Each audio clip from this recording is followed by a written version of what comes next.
अध्याय 21 परिच्छेद 7. यामध्ये आता मानसोत्तर पर्वताभोवती सूर्याच्या प्रदक्षिणेचा मार्ग 9,51,00,000 योजन इतका आहे. 21 चाललंय बरोबर आहे. सूर्याची गती जी म्हणतो आपण ती वस्तुतः पृथ्वीची गती आहे. आपण आगगाडीतून चाललो म्हणजे झाडं पळताना दिसतात, पण पळत असतो आपण गाडीबरोबर. दिसतं काय? झाडं पळतायत. तसं सूर्य फिरताना दिसतो, प्रत्यक्षात आपण फिरत असतो पृथ्वीवर. हे लक्षात ठेवा. पण लोकांना ते सूर्य स्थिर आहे म्हणणार गती पृथ्वीचीच आहे. खरं म्हणजे ती मेरू पर्वताच्या पूर्वेकडे इंद्राची राजधानी देवधानी म्हणून आहे. दक्षिणेला यमराजाची संयमिनी नगरी राजधानी आहे. पश्चिमेला वरुणाची निम्लोचनी ही राजधानी आहे आणि उत्तरेला चंद्राची विभावरी नावाची नगरी आहे. मेरू पर्वताच्या चारी बाजूला वेळोवेळी सूर्योदय, मध्यान्ह, सायंकाळ, मध्यरात्री होत जातात. पहिला उपग्रह जेव्हा सोडला रशियानी, तेव्हा त्याला इतक्या वेगानं तो पृथ्वीभोवती फिरत होता की दिवसातून त्याला 12-13 वेळा सूर्योदय आणि सूर्यास्त दिसत होता. कारण पृथ्वीभोवती जिथं जिथं पृथ्वी फिरत जाते त्या ठिकाणी सूर्योदय होत जातो. अरुणाचल प्रदेशामध्ये आपल्या पहाटे 5ला सूर्योदय होतो. त्याचं कशाला? बद्रीनाथला होतो की. बद्रीनाथला सुद्धा सूर्योदय लवकर होतो. त्या मेरू पर्वतावर जे राहतात त्यांच्या नेहमी माथ्यावर सूर्य असतो. तो आपल्या गतीनं अश्विनी इत्यादी नक्षत्रामध्ये जात असला, जरी मेरूला डाव्या बाजूने ठेवून जात असला तरी सर्व ज्योतिर्मंडळ फिरवणाऱ्या आणि नेहमी उजव्या बाजूने वाहणाऱ्या प्रवह नावाच्या वायूने फिरवल्यामुळे त्याला उजवीकडे ठेवून चालतो असे वाटते. हा जो आइन्स्टाईननी सांगितलेला सापेक्षतावादाचा सिद्धांत आहे तो इथं आहे.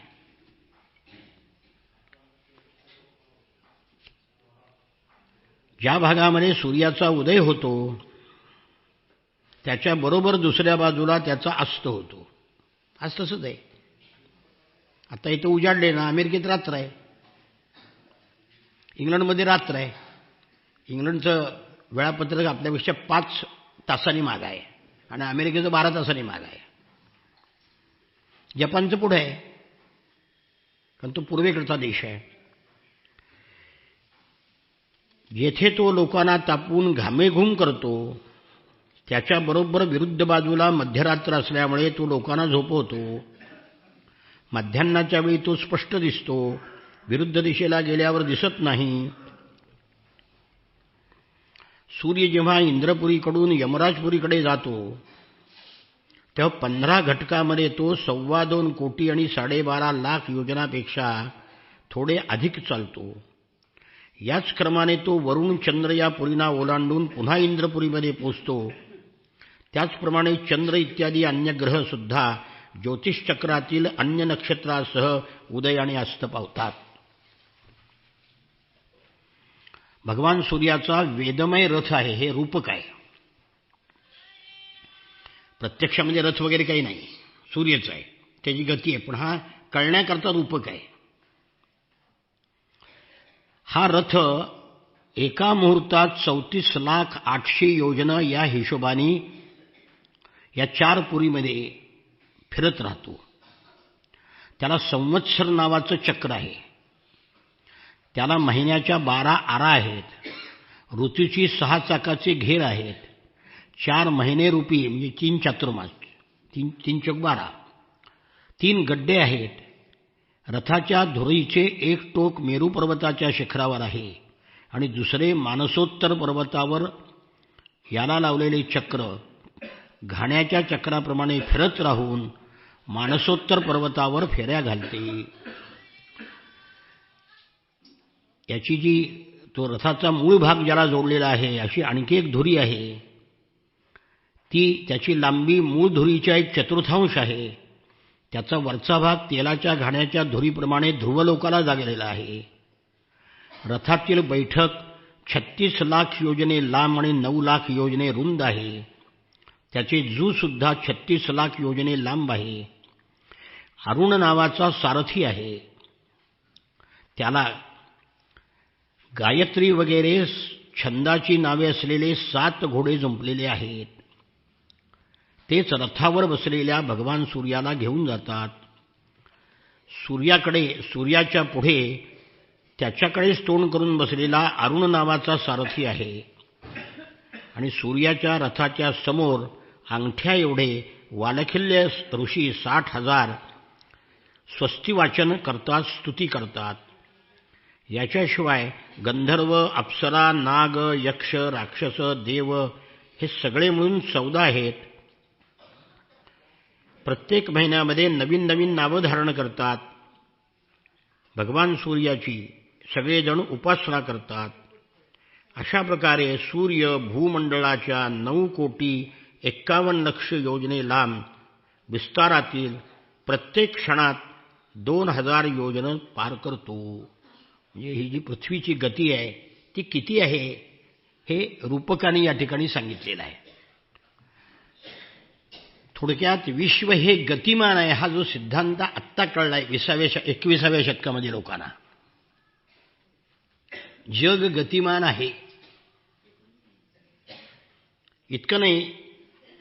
पूर्वीच्या लोकांनी ध्रुव जरा आढळल्या म्हणतो ना आपण, पण ध्रुव सुद्धा गतिमान आहे म्हटलंय. पण तो स्थिर का दिसतो? अतिदूरत्वात, अतिशय दूर असल्यामुळे तो स्थिर वाटतो.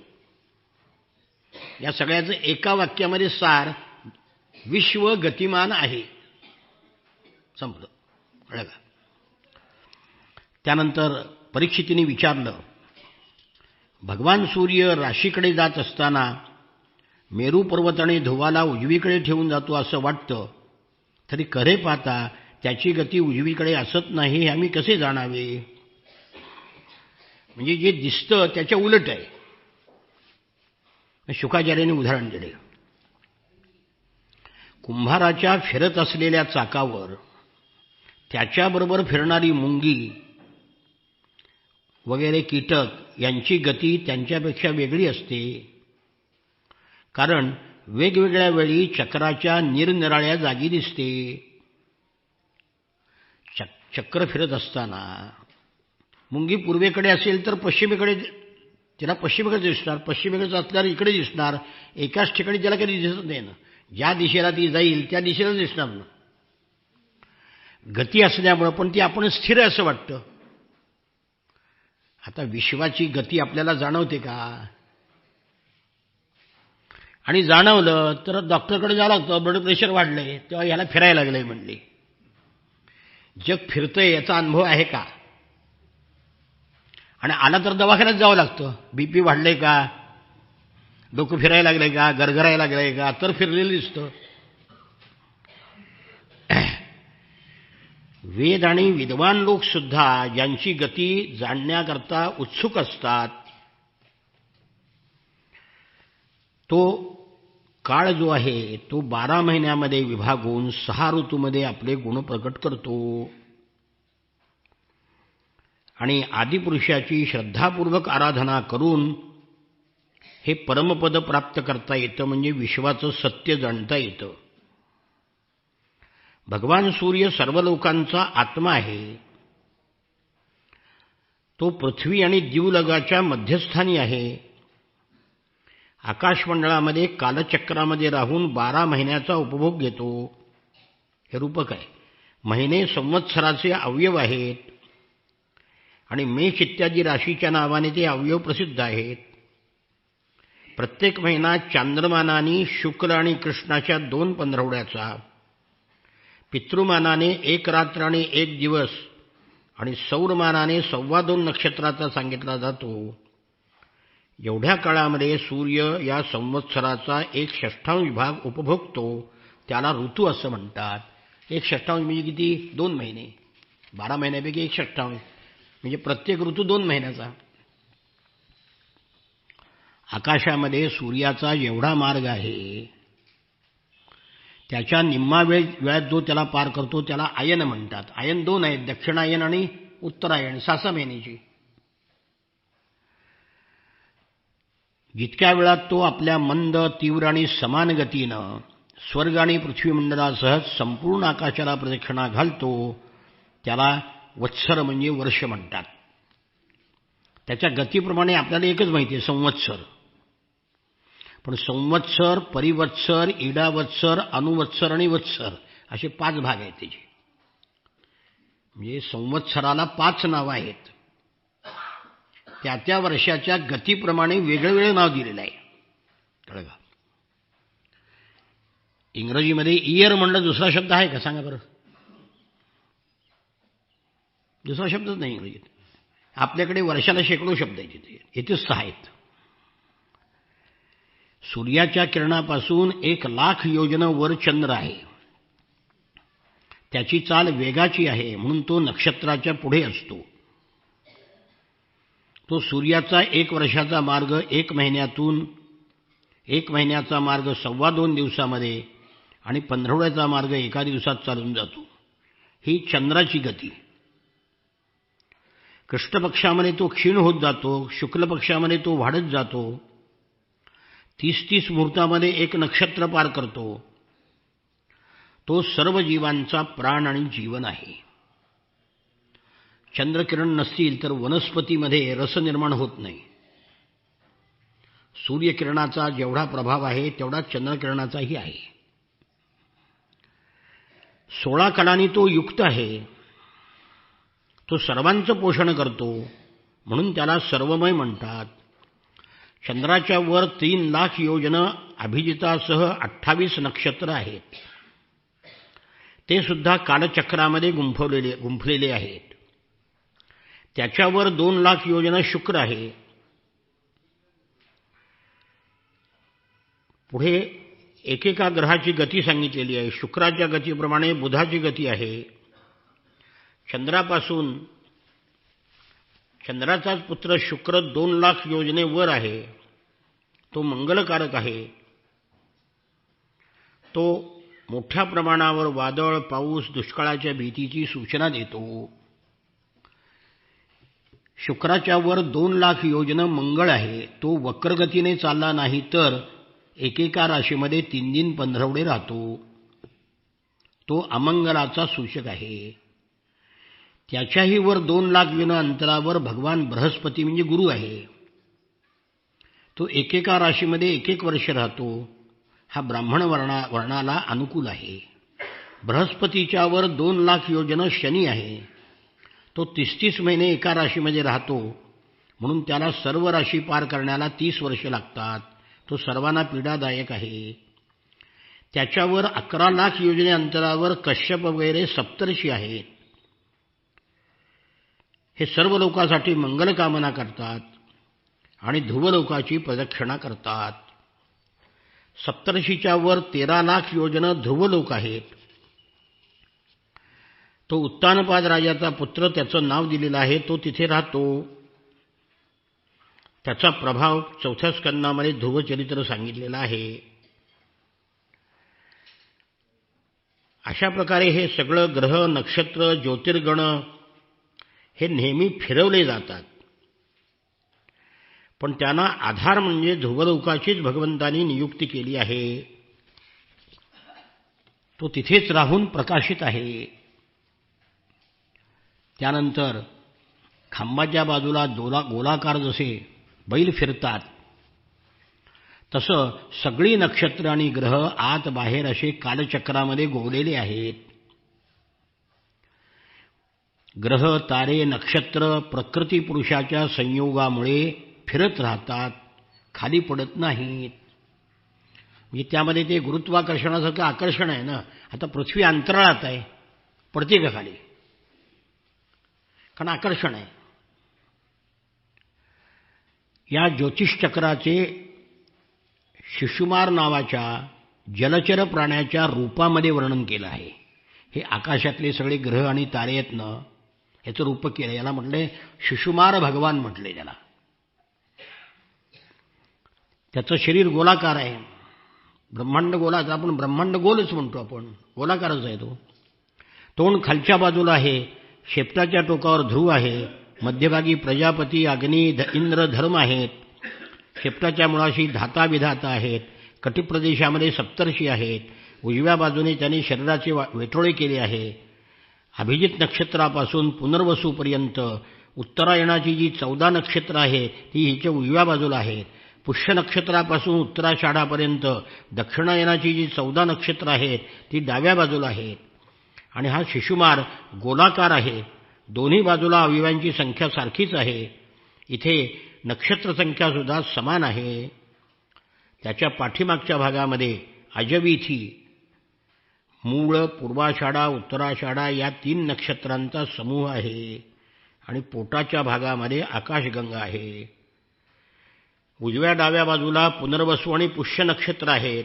पाठीमागच्या उजव्या डाव्या बाजूला आर्द्रा आणि आश्लेषा नक्षत्र आहेत. डाव्या नागपुडीमध्ये अभिजित आहे आणि उत्तराषाढा ही नक्षत्र आहेत.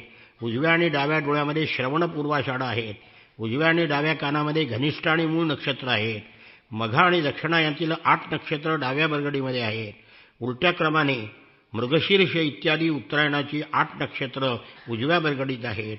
आणि शततारका आणि ज्येष्ठा ही 2 नक्षत्र उजव्या आणि डाव्या खांद्याच्या ठिकाणी आहेत.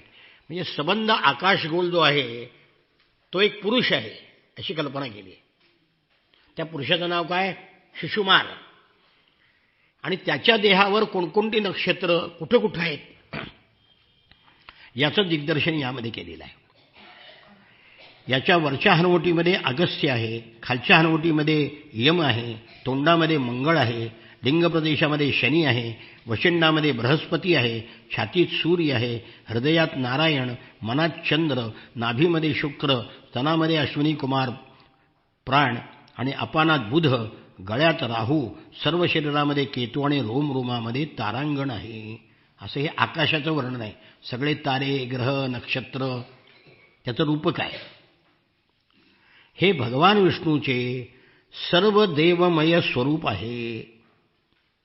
दररोज सायंकाळी पवित्र होऊन मौन धारण करून याचं जो दर्शन आणि चिंतन करतो, भगवंताची स्तुती करतो, ध्यान करतो, त्याचे सर्व पाप नष्ट होते.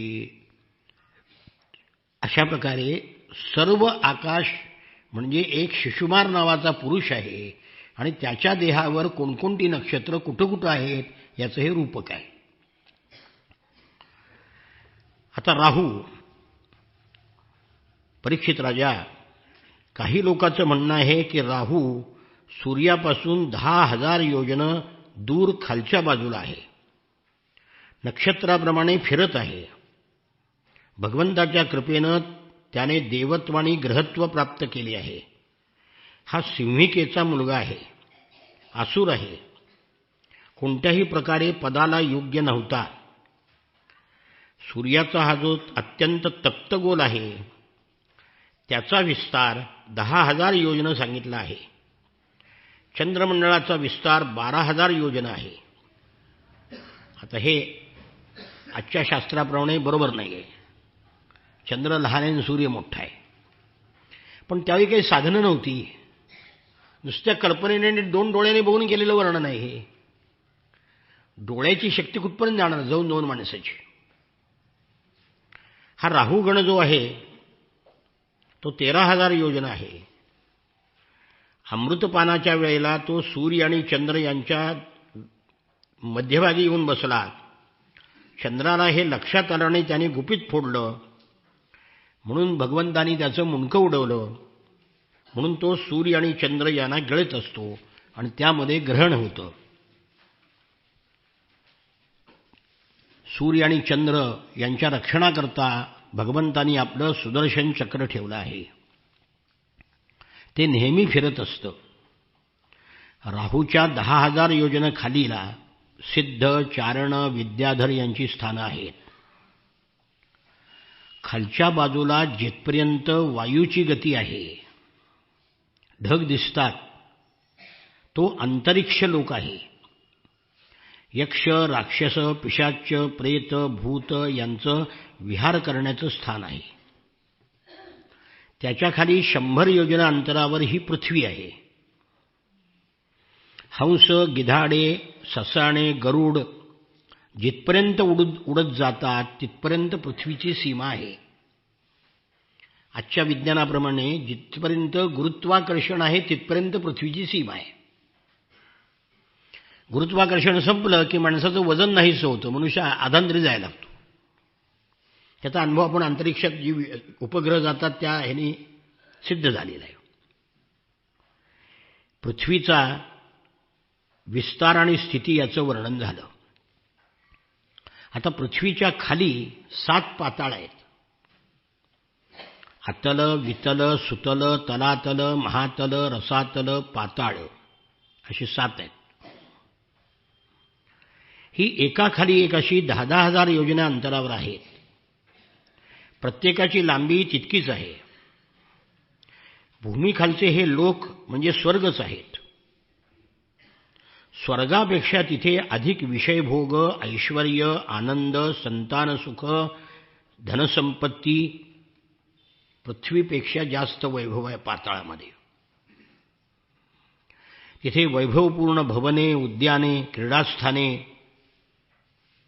तिथे दैत्य, दानव, नाग हे क्रीडा करीत असतात. ते सर्व गृहस्थ धर्माचं पालन करणारे आहेत. आपल्या कुटुंबावर प्रेम करतात, प्रसन्न चित्त असतात. त्यांच्या सुखामध्ये विघ्न आणण्याचं इंद्रांना सुद्धा सामर्थ्य नाही. या पाताळामध्ये मायावी मय नावाच्या दानवानी बनलेली सौंदर्य नगरं आहेत. तिथे सुंदर श्रेष्ठ रत्नांची चित्र आहेत. चित्रविचित्र भवन म्हणजे घरं आहेत. तट, नगरद्वार, सभागृह, मंदिरं, मोठमोठी अंगणं, त्यांच्या फरशावर नाग आणि असुरांच्या जोड्या, कबूतर, पोपट यांच्या मूर्ती, अशी भव्य सदनं या पाताळामध्ये आहेत. बगीचे आहेत, अनेक वृक्ष आहेत, फळाफुलांनी भरलेले आहेत. कोमल अंकुराच्या भाराने ते झुकलेले असतात. जलाशय आहेत, तिथे पक्ष्यांच्या जोड्या विहार करतात. मासे क्रीडा करीत असताना उसळी मारतात. पाण्यावर उमरलेली कमळं, कुमुद, नीलकमळ, कल्हार, लाल कमळ, शतपत्र, आपल्या वनस्पतीशास्त्रामध्ये कमळाचे 100 प्रकार सांगितलेले आहेत. आणि त्या 100 प्रकाराला 100 नाव आहेत. तेथे सूर्याचा प्रकाश पोचत नाही म्हणून दिवस रात्र या कालविभागाची भीती नाही. मग तिथे अंधारामध्ये नागांच्या मस्तकावरील मणी तो अंधार दूर करतात. इथे राहणारे लोक दिव्य औषधी, रस, रसायन, अन्न, पाणी, स्नान यांचं सेवन इत्यादींचं सेवन करतात. म्हणून त्यांना मानसिक रोग नाहीत, शारीरिक रोगही नाहीत.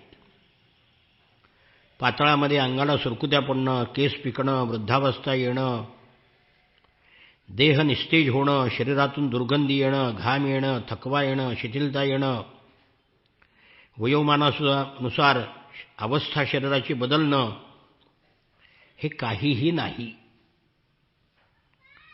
नेहमी सुंदर, स्वस्थ, तरुण आणि शक्तिसंपन्न ते लोक असतात. तिथे भगवंताच्या सुदर्शन चक्राशिवाय अन्य कोणत्याही साधनांनी मृत्यू येऊ शकत नाही. सुदर्शन चक्र आलं की असुर स्त्रियांचे गर्भपात होतात असं म्हटलंय. आता या सगळ्या पातळांचं वर्णन झालं. आता प्रत्येक पातळामध्ये कोण कोण राहतं, प्रत्येक पातळाचं वर्णन आहे. अथ अतले पहिला आहे अतल. त्यामध्ये कोण राहतं? मय दानवाचा पुत्र बल नावाचा असुर राहतो. त्याला 96 प्रकारची माया येते. काही काही माया आजसुद्धा मायावी पुरुषाच्या ठिकाणी आढळतात. त्यांनी एकदा जांभई दिली. त्याच्या मुखातून स्वैरिणी स्त्री, स्वैरिणी, कामिनी आणि पुंश्चली अशा 3 प्रकारच्या स्त्रिया उत्पन्न झाल्या. कंसामध्ये त्याचं दिलेलं आहे. कोणाला स्वैरिणी म्हणावं, कोणाला कामिनी म्हणावं, कोणाला पुंश्चली म्हणावं, ते वाचून घ्या. तिथे त्या स्त्रिया पुरुषांना हाटक नावाचा रस पाजून समर्थ बनवतात. यथेष्ट त्यांच्याबरोबर चेष्टा विलास करतात. तो हाटक रस प्याल्यावर मनुष्य मदांध होतो. 10,000 हत्ती इतका बलवान होतो आणि मी ईश्वर आहे, मी सिद्ध आहे अशा बढाया मारू लागतो. असं हे पहिलं पाताळ. त्याचं नाव अतल. आता दुसरं आहे त्याच्या खाली वितल. इथे हाटकेश्वर नावाचे महादेव आपल्या भूतगणासह राहतात. इथे सृष्टीच्या वृद्धीसाठी भवानीबरोबर विहार करतात. इथे हाटकी नावाची एक श्रेष्ठ नदी आहे. वायूने प्रज्वलित झालेला अग्नी तिथे पाणी अत्यंत उत्साहाने पितो आणि त्या अग्नीच्या मुखातून हाटक नावाचं सोनं बाहेर पडतं. त्यापासून बनवलेले अलंकार दैत्यराजाच्या अंतःपुरामध्ये स्त्री पुरुष सर्वजण धारण करतात. अग्नीपासून सोनं होतं म्हणून सोनं हे अग्नीचं रूप आहे, मागे सांगितले मी. म्हणून अग्नीमध्ये सोनं कितीही वेळा टाकलं तरी एक गुंज सुद्धा कमी होत नाही. सोनं जळत नाही अग्नीत. आता दुसरं वितल. तिसरं वितलाच्या खाली सुतल नावाचा लोक आहे. त्या सुतलामध्ये विरोचनाचा मुलगा बली राहतो. भगवंतांनी त्याचं कल्याण, इंद्राचं कल्याण करण्याकरता आदितीच्या पोटी वामन रूपाने अवतार घेतला आणि त्याच्यापासून 3 लोक हिरावून घेतले आणि मग भगवंताच्या कृपेनं या सुतलाचं राज्य त्याला देण्यात आलं. त्याच्यापाशी इतकी संपत्ती आहे की एवढी संपत्ती इंद्रादिकाच्या जवळ सुद्धा नाही. म्हणून तो प्रभूची आराधना करत निर्भयपणे तिथे राहतो. तिथे भगवंताची तो पूजा करतो. संपूर्ण जीवाचे नियंते भगवान वासुदेव हे पूज्यतम पवित्रतम म्हणून त्यांना दान दिलं बलीनं. त्रिपादभूमी दान दिली ना. आणि मिळालं काय? त्याला सुतलामध्ये घातला. पण सुतलामध्ये त्याला ऐश्वर इंद्रापेक्षा जास्त दिलं. हे त्याचं दान मोक्षाचे द्वार ठरले. भगवंताचं नाव एकदा जरी घेतलं तरी तो संसार बंधनातून, कर्मबंधनातून मुक्त होतो असं म्हटलंय. म्हणून मग त्यांनी भगवंताला सर्वस्व अर्पण केलं. त्याला ऐश्वर्य मिळेल यात नवल काय? एकदा नाव घेतलं चुकून जरी, पुढे येणार आहे आजमळाची कथा. शिंक आल्यावर, पडल्यावर, घसरल्यावर विवश होऊन भगवंताचं नाव घेतलं तरी कर्मबंधनं तुटतात. मग बलिराजाने जर सर्वस्व दान केलं तर त्याची बंधनं तुटतील यात नवल काय? म्हणून त्याच्या बदल्यामध्ये भगवंतानी त्याला मायामय भोग ऐश्वर्य दिलं.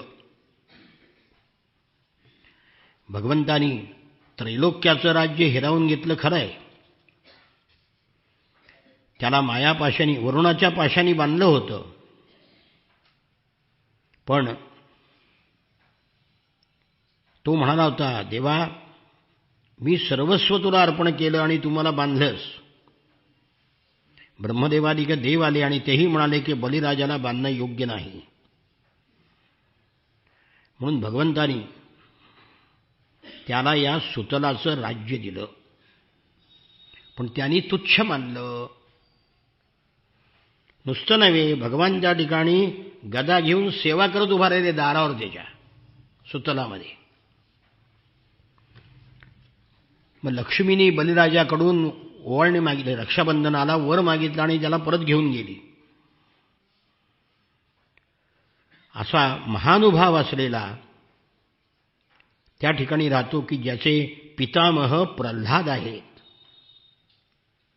बलिराजा हिरण्यकशिपूच्या वंशातला आहे.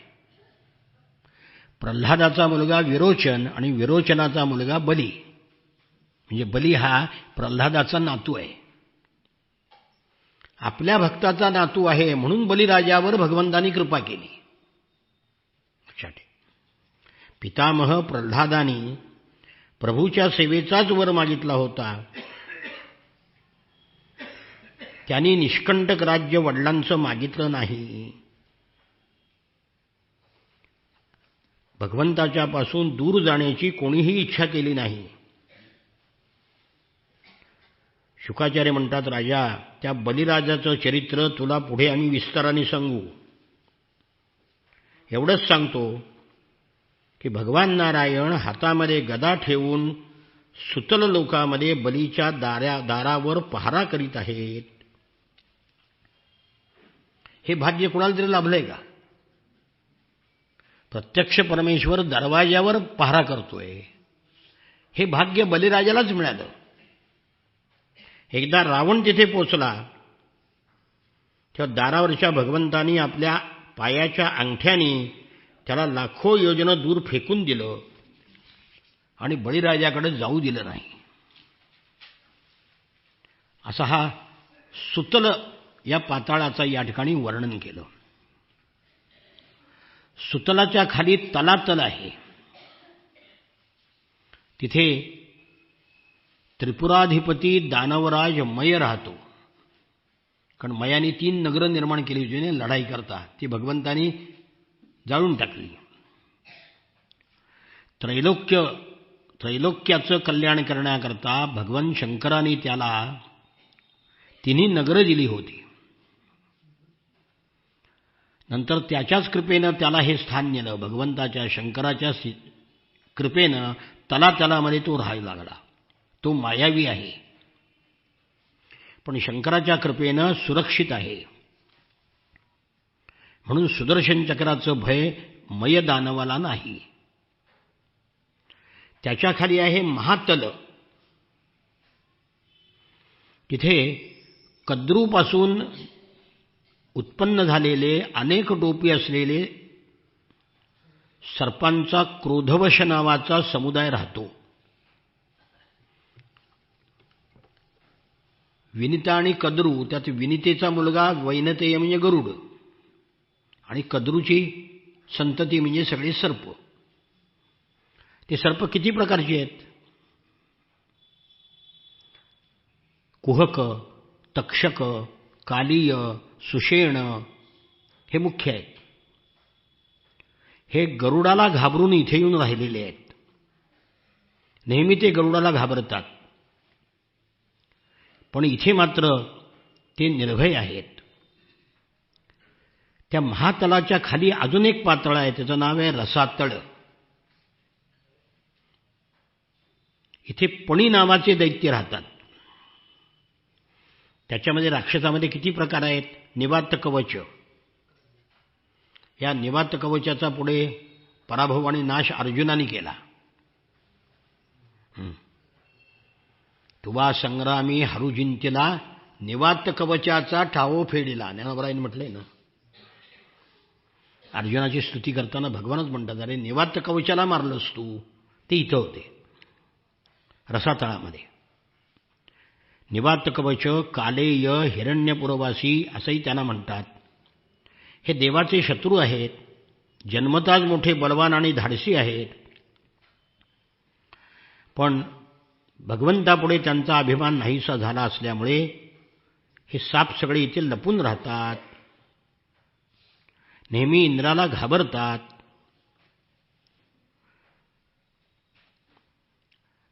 दुसऱ्या पुराणामध्ये अशी कथा आहे की इंद्राच्या गायी असुरांनी पळवून नेल्या, या रसातळामध्ये नेऊन ठेवल्या. म्हणून त्यांनी शोधायला गरुडाला पाठवलं.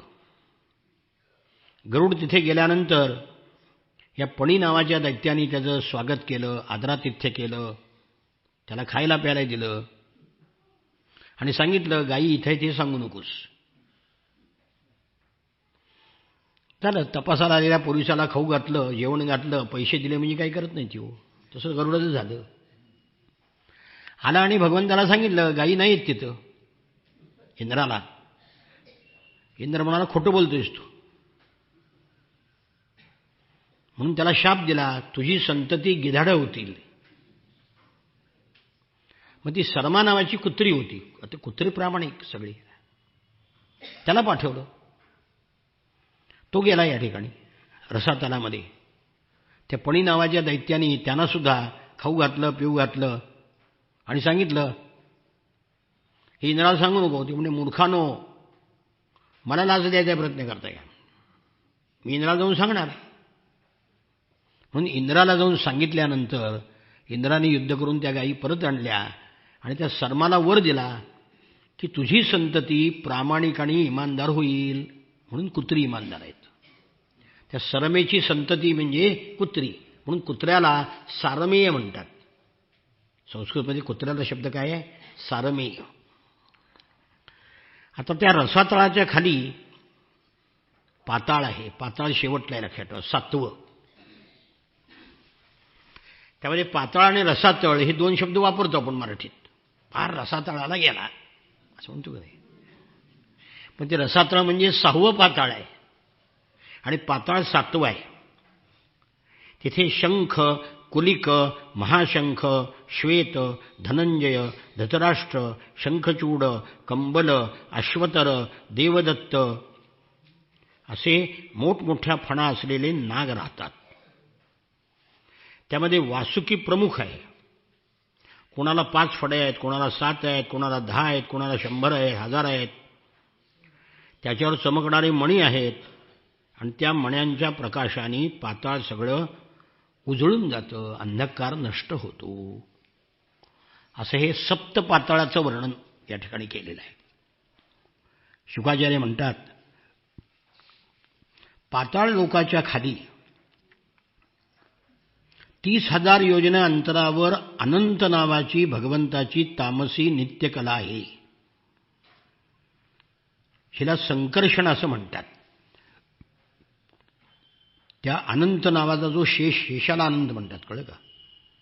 भगवान शेष हा याला अनंत म्हणतात. त्याला 1000 फणा आहेत आणि त्यापैकी एका फणीवर सगळं भूमंडळ आहे आपलं पृथ्वीचं आणि ते मोहरी एवढं दिसतं. म्हणजे भगवान शेषाचा विस्तार किती असेल बघा. असं आहे, या विश्वाच्या मानानं पृथ्वी मोहरी एवढीच आहे. विश्व इतकं विशाल आहे. प्रलयकाली जेव्हा भगवंताला विश्वाचा संहार करण्याची इच्छा होते तेव्हा त्यांच्या भ्रुकुटीमध्यातून संकर्षण नावाचे रुद्र प्रगट होतात. त्यांची संख्या 11 आहे. प्रत्येकाला 3 डोळे असून हातामध्ये त्रिशूळ असतात. संकर्षणाच्या दोन्ही चरणकमलाची स्वच्छ तांबूस वर्णाची नखं रत्नाप्रमाणे दैदिप्यमान आहेत. अनेक नागराज त्यांना भक्तिभावाने प्रणाम करतात. त्या भगवंताच्या मनोहर मुखकमलाची शोभा त्यांना दिसते. मन आनंदाने भरून येते. या नागराजांच्या कन्या याही अतिशय सुंदर. त्या नागकन्यांच्या हृदयामध्ये कामसंचार होतो तेव्हा विव्हल झालेल्या करुणामय तांबूस नयन कमलानी त्या भगवंताच्या मुखारविंदाकडे लज्जित भावनेने निरखून पाहू लागतात. अनंत गुणाचं सागर असलेला भगवान अनंत हा सर्व लोकांच्या कल्याणासाठी इथे विराजमान आहे. देव, असुर, नाग, सिद्ध, गंधर्व, विद्याधर, मुनिगण, भगवान अनंताचे ध्यान करतात. आपण अनंत चतुर्दशीला अनंताची पूजा करतो. त्याचे नेत्र प्रेमभराने आनंदित झालेले चंचल आणि भावपूर्ण असतात. त्याचे पार्षद आणि देव समुदाय त्याची स्तुती करत असतात. तसेच त्याचा पवित्र आणि सुंदर हात नांगराच्या मुठीवर ठेवलेला असतो. कारण बलराम हा शेषाचा अवतार आहे ना, म्हणून बलरामाच्या मूर्तीचं वर्णन आहे. बलराम हा नांगरधारी आहे ना. उदार लीला करणारे ते भगवन संकर्षण गळ्यामध्ये वैजयंतीमाळा धारण करतात. इंद्राचा हत्ती जो ऐरावत त्याच्या गळ्यात असलेल्या सुवर्ण साखळीप्रमाणे तो दिसतो. ती माला कधी कोमेजत नाही. एक माला ऐरावताच्या गळ्यात आहे, तशीच माळा संकर्षणाच्या गळ्यात आहे. ती सोन्याच्या साखळीप्रमाणे दिसते. ती कधी कोमेजत नाही. तिला ताज्या तुळशीचा गंध आहे आणि मकरंदानी धुंद झालेले भ्रमर गुंजारव करतात. या अनंताचं महात्म्य श्रवण केल्याने, ध्यान केल्याने हृदयामध्ये तो प्रगट होतो. सत्व, रज, तमोगुणाच्या सगळ्या हृदयग्रंथी तोडून टाकतो.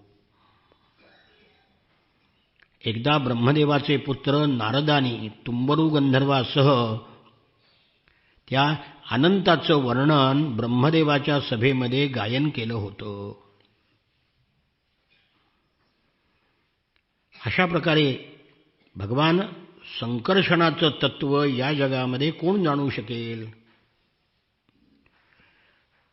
भगवान संकर्षणाने आमच्यावर मोठी कृपा केली आहे आणि हे विशुद्ध शरीर धारण केलं आहे. ज्यांच्या ऐकलेल्या आणि ऐकवलेल्या नावाच्या एखाद्या पीडिताने, पतित पुरुषाने थट्टेने जरी उच्चारण केले तरी त्याची सर्व पाप नष्ट होतात. असं हे संकर्षणापर्यंत, पाताळाच्या खालीपर्यंत हे सगळं सांगितलं.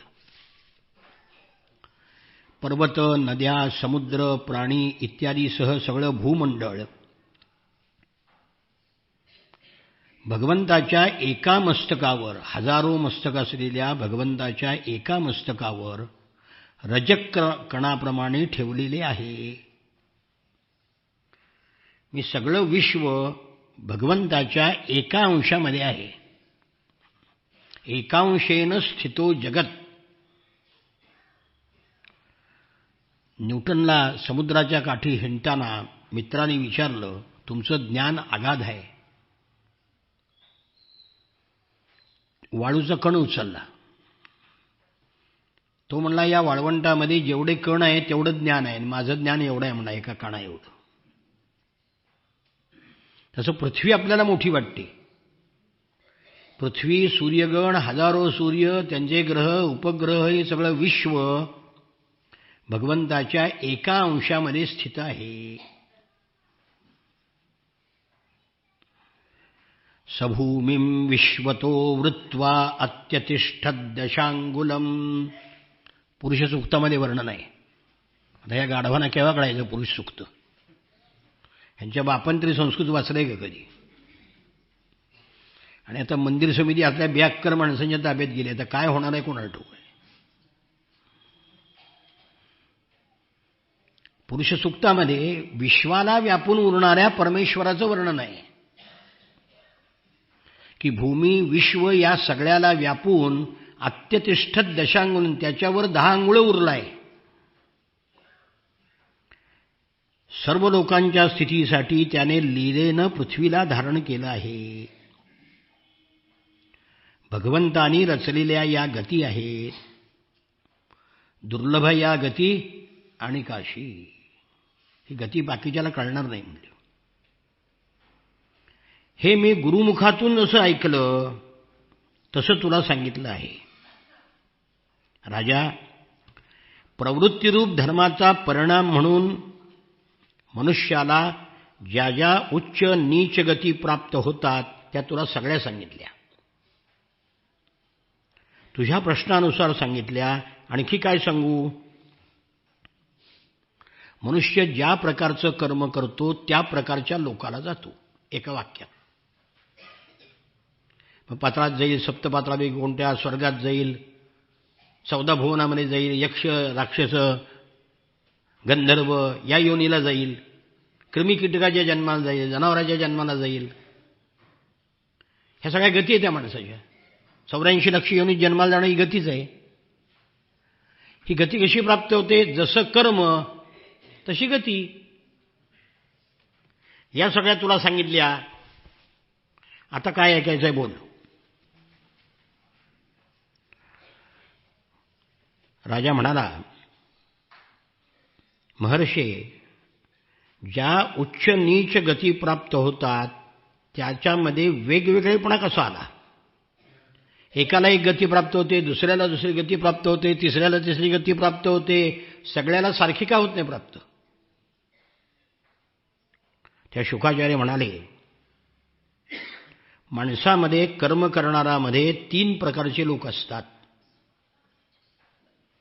सात्विक, राजस आणि तामस. त्यांच्या श्रद्धेमध्ये सुद्धा भेद असतो आणि त्यांच्या त्यांच्या सात्विक कर्माने, राजस कर्माने, तामस कर्माने गतीसुद्धा वेगवेगळ्या प्राप्त होतात. कमी अधिक प्रमाणात सर्व गती सर्व कर्त्यांनाच प्राप्त होतात. गीतेमध्ये म्हटले, ऊर्ध्वं गच्छन्ति सत्त्वस्था मध्ये तिष्ठन्ति राजसाः जगन्यगुणवृत्तिस्था अधो गच्छन्ति तामसाः. एका गीतेचा अभ्यास करा, तुम्हाला सगळं कळेल. भगवद्गीतेमध्ये सगळं आहे.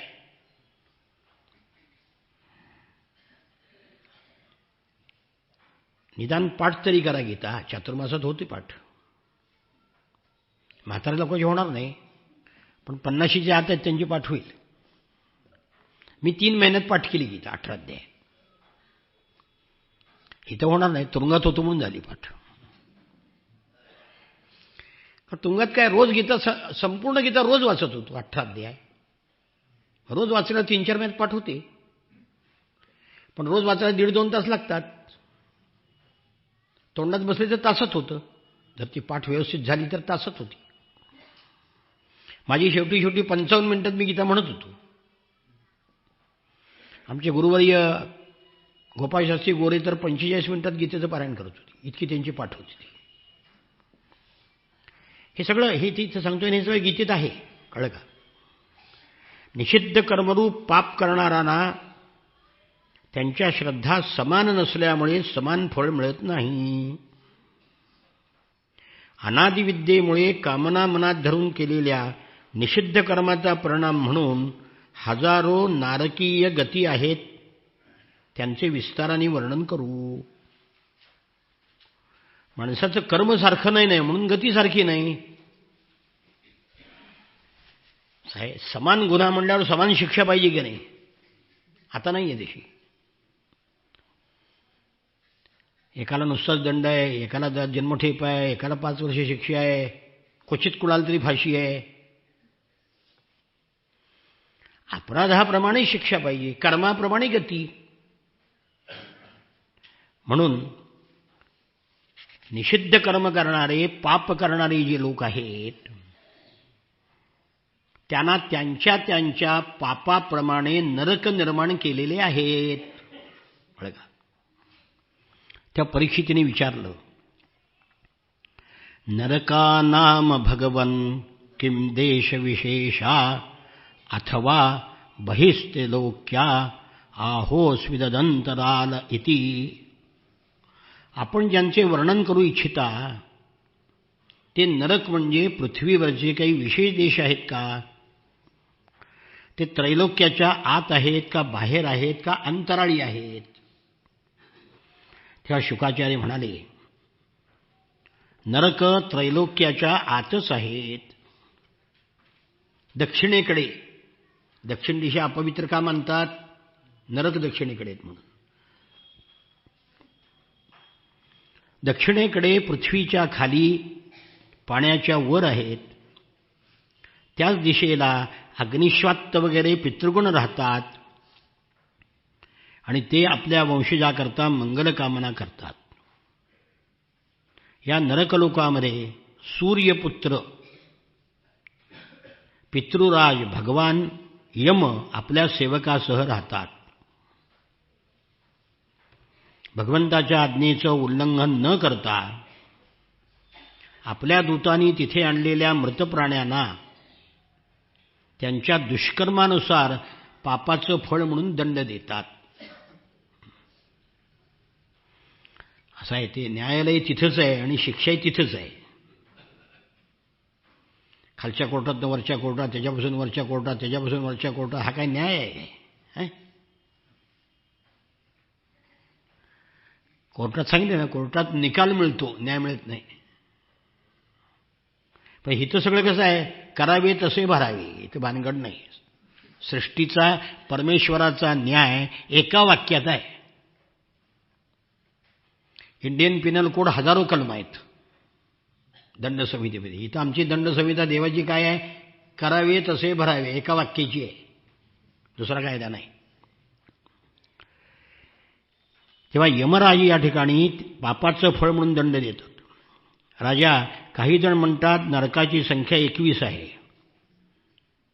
आता नाम रूप लक्षणानुसार त्याचं क्रमशः वर्णन करतो. म्हणजे त्याची नावं अशी: तामिस्र, अंधतामिस्र, रौरव, महारौरव, कुंभीपाक, कालसूत्र, असिपत्रवन, सूकरमुख, अंधकूप, कृमिभोजन, संदंश, तप्तसूर्मी, वज्रकंटकशाल्मली, वैतरणी, पुयोद, प्राणरोध, विशसन, लालाभक्ष, सारमेयादन, अवीची, अयप्पान, याखेरीज क्षारकर्दम, रक्षोगणभोजन, शूलप्रोत, दंदशूक, अवटनिरोधन, पर्यावर्तन आणि सूचीमुख, हे 7 असे 28 नरक निरनिराळ्या यातना भोगण्याकरता आहेत. जो पुरुष म्हणजे पुरुष स्त्री दोन्ही आलं बरं का त्यात, धन, संतान आणि स्त्रियांचं अपहरण करतात, त्याला भयानक यमदूत कालपाशामध्ये बांधून तामिस्र नरकात ढकलतात. त्या अंधकारमय नरकामध्ये अन्न पाणी देत नाहीत, दंडुक्यांनी मारतात, भीती दाखवतात, अनेक प्रकारच्या उपायांनी पीडा दिल्या जातात. दुःखी होऊन एकाएकी तो मूर्छित पडतो. हा तामिस्र नरक. दुसरा आहे अंधतामिस्र. जो मनुष्य दुसऱ्याला फसवून त्याची स्त्री आणि इत्यादीचा उपभोग घेतो त्याला अंधतामिस्र नरकामध्ये पडावं लागतं. तिथे यातनामध्ये सापडून वेदनामुळे त्याची शुद्ध हरपते, त्याला काही सुचत नाही, म्हणून याला अंधतामिस्र म्हणतात.